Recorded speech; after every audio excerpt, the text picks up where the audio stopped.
March 6, 1944. High above Berlin, German Luftwaffe pilots scanned the horizon with confidence. For years, they had hunted American bombers, secure in the belief that no single-engine fighter could ever reach this far into the heart of the Reich. Their capital, they thought, was untouchable. But then, out of the morning haze, silver shapes emerged. Sleek, fast, and deadly, P-51 Mustangs. The impossible had arrived. In an instant, the hunters became the hunted. German pilots froze in disbelief as the American fighters tore through their formations, shattering a myth that had protected the Reich since the war began. This was not just another dogfight.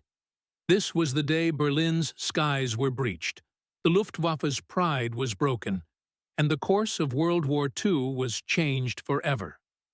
To understand the weight of this moment, we must step back just months earlier. In October 1943, the 8th Air Force launched one of its most daring raids, a massive strike against the German ball-bearing factories at Schweinfurt and Regensburg.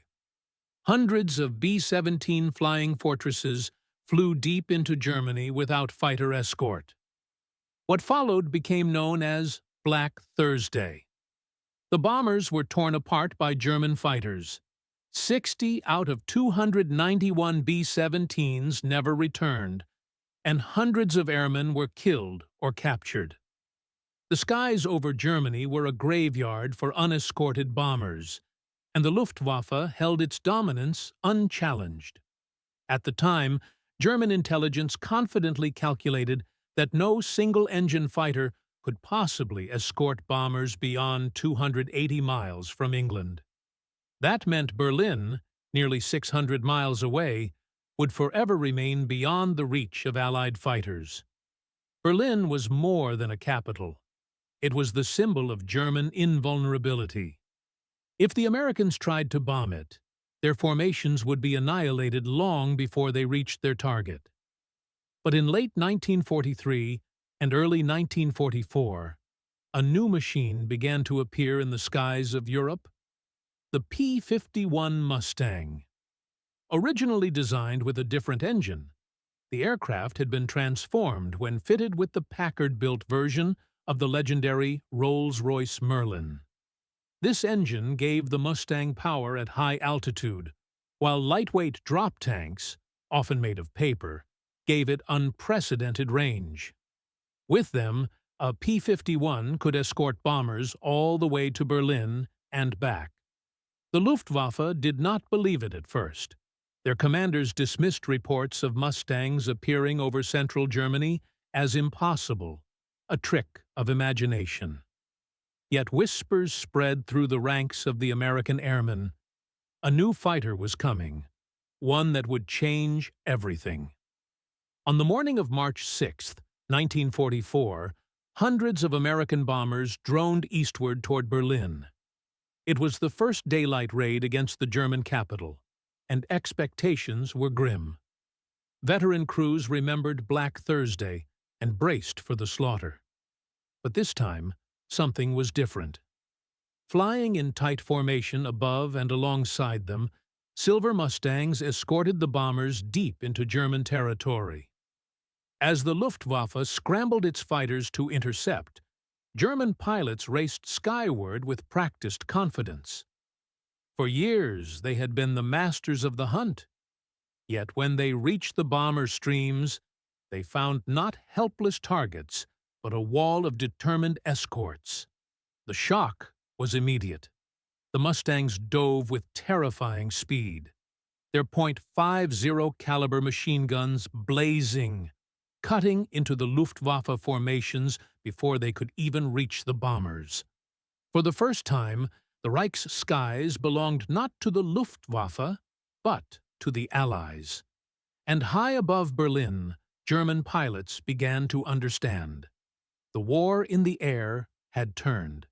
The P-51 Mustang was never supposed to be the aircraft that changed the war. In 1940, when Britain faced the onslaught of the Luftwaffe during the Battle of Britain, it was desperate for fighters. North American Aviation was asked to design a stopgap plane. What they produced was sleek, fast, and innovative, but its original Allison engine struggled at high altitude. The Mustang, at first, seemed destined to be just another footnote in the long list of wartime prototypes. But innovation thrives under pressure. British engineers at Rolls-Royce believed the Mustang's airframe had untapped potential. They fitted it with the Merlin engine, the same power plant that gave the Spitfire its legendary performance. When the Americans saw the results, they turned to Packard, an American company, to mass-produce a licensed version of that engine. The combination was transformative. The Packard-built Merlin turned the Mustang into a high-altitude predator. Suddenly, the Mustang could climb faster, fly higher, and hold its own against the best German fighters. The Messerschmitt Bf 109 and the Focke-Wulf FVW 190. But there was still one problem: range. Germany was far from England, and without the ability to escort bombers deep into enemy territory, Allied airmen would continue to die in staggering numbers. The solution came in an unexpected form: lightweight, disposable drop tanks. Many were made of treated paper or thin metal, designed to be jettisoned once empty. They were cheap, easy to produce, and revolutionary. With these tanks, Mustangs could stretch their range by hundreds of miles. A single-engine fighter that was once thought to be confined to coastal defense could now fly from England to Berlin, fight, and return. For the Luftwaffe, this was an unthinkable nightmare. German experts had assured their pilots and commanders that single-engine fighters would never have the fuel to reach Berlin. It was the very foundation of their defensive strategy. They could conserve resources, deploy fighters in waves, and always count on having the final advantage when the bombers arrived exhausted and unescorted. The appearance of the P-51 shattered that illusion in an instant. But the shock was not only technical. The Mustang represented something deeper: the combined strength of Allied industry. British aerodynamic design, American industrial mass production, and a shared urgency had created a weapon the Nazis could neither predict nor match. Where Germany had clung to rigid doctrine and relied on dwindling resources, the Allies innovated, iterated, and scaled production to levels the Reich could not hope to equal. The psychological effect was devastating. Luftwaffe intelligence officers initially dismissed reports of Mustangs as exaggerations or mistakes. When German pilots returned from combat, claiming they had seen these mysterious new fighters escorting bombers over central Germany, their commanders scoffed. "Impossible," they said. "The Americans cannot reach this far." But March 6, 1944, erased all doubts. When the Mustang appeared over Berlin itself, the myth of German invulnerability collapsed. In that single mission, the Luftwaffe faced not just a new plane, but a new reality. The hunters had miscalculated the future. Now they were flying into it, unprepared. The morning of March 6, 1944, dawned cold and gray over northern Europe. In England, hundreds of B-17 Flying Fortresses and B-24 Liberators lifted off in tight formations, their engines thundering in unison. Their destination, Berlin. For the airmen inside, the mission carried a weight unlike any other. The German capital was more than just another target. It was the heart of Hitler's empire. Striking it in broad daylight was an act of defiance, a challenge hurled straight at the Reich. But every man aboard knew the risks. Many whispered that few would return. As the bomber streams stretched eastward, the Luftwaffe scrambled. Radar stations crackled with reports. Controllers shouted coordinates. Dozens of Messerschmitt Bf 109s and Focke-Wulf FW 190s clawed their way into the sky, determined to repeat the carnage of Black Thursday. For German pilots, the routine was familiar.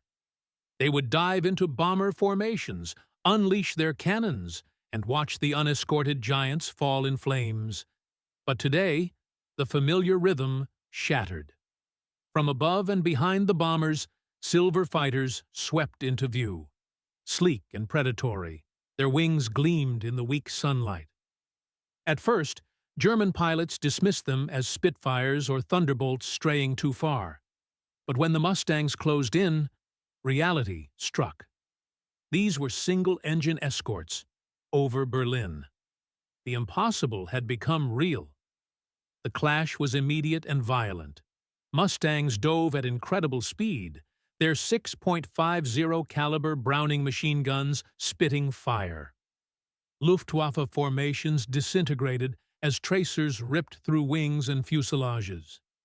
Veteran German pilots, hardened by years of combat, were stunned by the sheer aggression. One moment, they were hunters lining up on bombers. The next, they were fighting for survival against a foe they had been told could never appear here. Inside the cockpits of the B-17s, bomber crews watched in awe. For the first time, they saw American fighters not peeling away over the North Sea, but staying with them, fighting, shielding, driving off attackers. Cheers erupted over intercoms as P-51s streaked past, sending German fighters spiraling down in smoke and fire. On the ground in Berlin, civilians gazed upward at the thunder above their city. For years, they had been told that the Reich was safe from daylight bombing, that no enemy fighter could reach so deep. Yet now, American bombers rumbled over their homes, while nimble Mustangs slashed through the Luftwaffe in the skies overhead. The illusion of safety dissolved into fear. For the Luftwaffe, the battle was more than a tactical defeat. It was a psychological catastrophe. Their best pilots realized instantly what this meant. If Mustangs could reach Berlin, they could reach anywhere. The defensive perimeter that had shielded Germany was gone. The Reich's skies were no longer theirs. By the end of the day, the cost was clear. The Americans had lost bombers, yes, but not at the catastrophic levels of Black Thursday. The presence of the Mustang had tipped the balance. German losses were mounting, and unlike the Americans, they could not be replaced with fresh crews and new planes at the same pace. For the first time, German pilots descended to their airfields not as victors, but as survivors. Their stunned expressions told the truth. The age of Luftwaffe dominance was over. The skies over Berlin in March 1944 were more than a battlefield. They were a prophecy. The arrival of the Mustang was not just a tactical shock, it was the beginning of the Luftwaffe's collapse. In the months that followed, the unraveling of Germany's once feared air arm accelerated with brutal speed. The first blow was attrition. In 1940, German pilots had dominated the skies over France and Britain with experience and skill. By 1944, that generation was almost gone. The best aces had been killed in combat or flown to exhaustion. Those who remained faced a cruel reality. Replacements were arriving with only a fraction of their training. Before the war, a Luftwaffe pilot might receive 400 flight hours before combat. Now, under crushing fuel shortages and relentless Allied pressure, cadets were pushed into battle with as little as 20 to 30 hours in the air. Many climbed into Messerschmitts with barely enough experience to take off, let alone face seasoned American pilots flying Mustangs.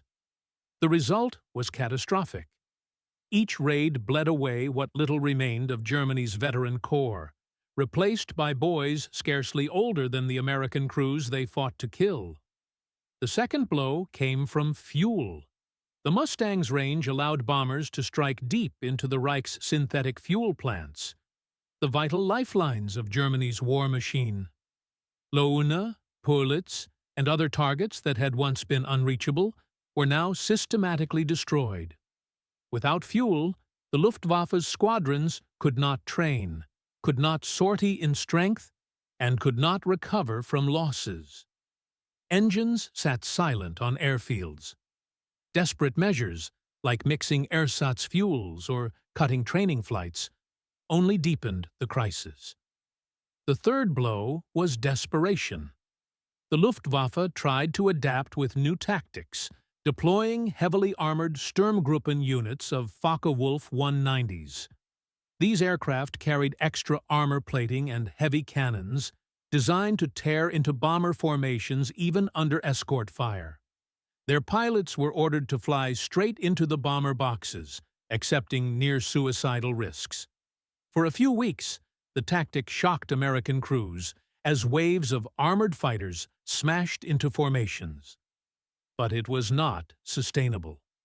Against Mustang escorts, the Sturmbach fighters were slow, clumsy, and easy prey once separated from their bomber targets. Losses mounted at unsustainable rates. The Luftwaffe's commanders watched their force disintegrate in real time. They had no reserves, no industrial base to rebuild what was lost, and no fuel to train new pilots. Every battle was a gamble, every raid a roll of the dice that left fewer men alive to fight the next. The contrast with the Americans was stark.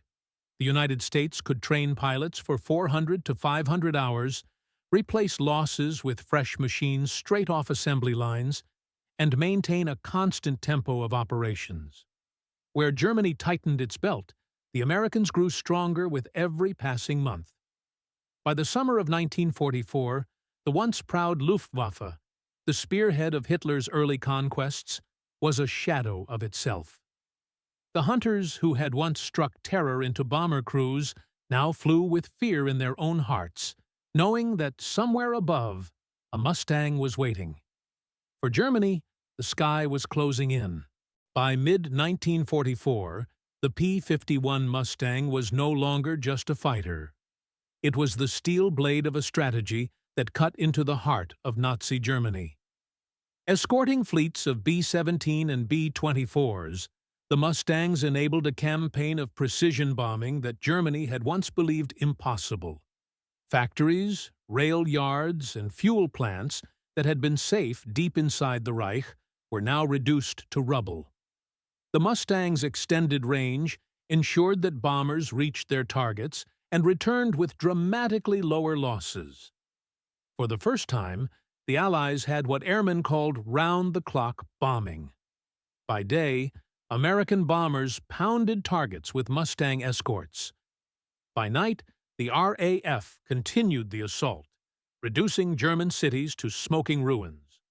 The Luftwaffe, once a predator, was now being hunted at all hours. Every sortie drained its fuel reserves, every dogfight cost precious lives, and every defeat chipped away at the myth of air superiority. German propaganda tried to mask the disaster. State radio declared that the Luftwaffe was still strong, that new miracle weapons would soon turn the tide. The V-1 flying bomb and the jet-powered Me-262 were held up as symbols of future salvation. But reality on the ground was impossible to hide. Civilians could see American Mustangs circling freely over German towns. They could hear the thunder of bombers overhead, feel the shock waves of detonations, and watch their factories and fuel depots erupt in flames. The Reich was bleeding, and no speech could stop it.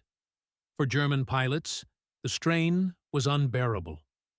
They flew mission after mission with dwindling hope, knowing that every day brought new American squadrons, fresh aircraft, and pilots who had trained for hundreds of hours before ever facing combat. By contrast, Luftwaffe replacements were rushed into cockpits with barely enough time to learn the controls. Many were killed on their very first sortie. The Luftwaffe tried to adapt with desperation. New tactics were tested, including ramming attacks against bombers and heavily armed Sturmgruppen formations. But the Mustang's speed, maneuverability, and sheer numbers meant these efforts ended in slaughter. Even the introduction of jet fighters like the Me-262 came too late, hampered by fuel shortages, mechanical problems, and constant harassment by Mustangs whenever they attempted to take off or land. The skies told the story that propaganda could not. Day after day, the Americans returned. Mustang squadrons cleared the skies of German opposition, sweeping aside interceptors and then prowling for targets of opportunity. Locomotives, supply convoys, airfields. Nothing moved safely in daylight. The transformation was complete.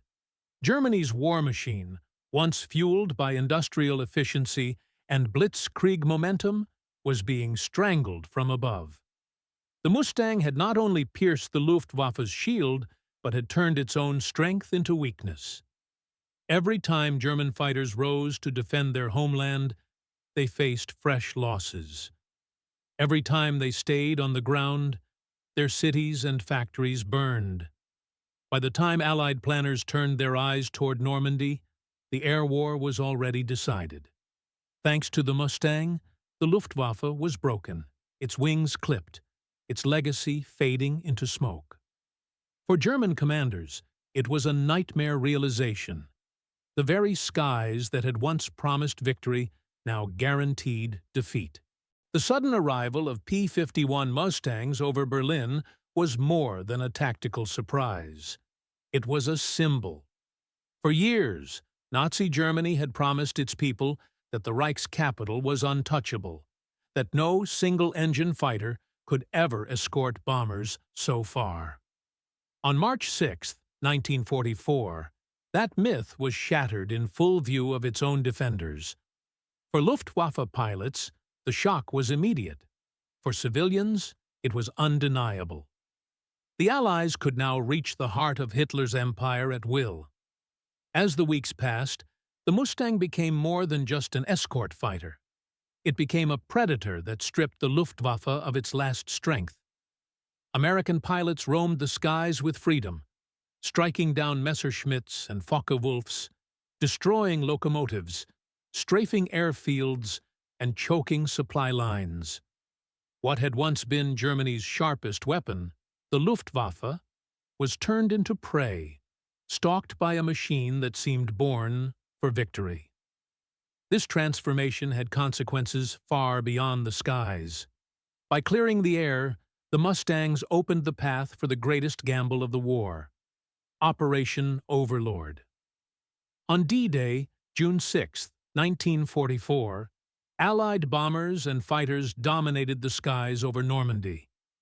German tanks and troops attempting to reach the beaches were hunted relentlessly by Mustangs and Thunderbolts. Without air superiority, the German army could not maneuver, could not resupply, could not fight with its former speed and confidence. The success of the Normandy invasion was built on the foundation laid months earlier, when the Mustang broke the Luftwaffe's back. For the German people, the reality became stark. Cities that had once glowed with industrial power now burned night after night. Oil shortages crippled production. Young Luftwaffe pilots, barely out of training, were fed into battles they could not win. Even the promise of wonder weapons, like the Me-262, could not alter the outcome. The jets, fast as they were harassed on takeoff and landing by Mustangs, making their revolutionary potential meaningless. The Reich's future vanished in trails of smoke. By the spring of 1945, the sight of Mustangs circling over Berlin carried a different message. They were no longer shocking, no longer unexpected. They were constant, inevitable, relentless. The Reich's capital was no longer a fortress. It was a ruin, waiting for the final blow. When Soviet troops closed in from the east and Allied bombers struck from the west, the Luftwaffe could do little more than watch from the ground. The air war had been lost long before the ground war reached Berlin's streets. For the men who flew the Mustang, the experience was unforgettable. They had been given a weapon that not only matched the Luftwaffe, but surpassed it in every way. In the words of many pilots, the P-51 was the plane that won the war. Its speed, range, and agility turned the tide of the European air campaign, allowing the Allies to strike at the heart of Germany and emerge victorious. For the Luftwaffe pilots who survived, the memory of that first encounter in March 1944 remained haunting. They had taken off believing in their invincibility, only to find the impossible flying alongside the bombers they sought to destroy. From that day onward, they knew the war in the air could not be won. The Mustang's appearance over Berlin was more than a tactical shift. It was the moment when the balance of power changed forever. A symbol of Allied determination, technological brilliance, and strategic vision. And for the people of Berlin, looking up at those silver wings slicing across the sky, it was a reminder that no empire, no matter how proud or ruthless, could stand against the combined will of free nations. The Reich had promised 1,000 years. The Mustang helped prove it would not last 12.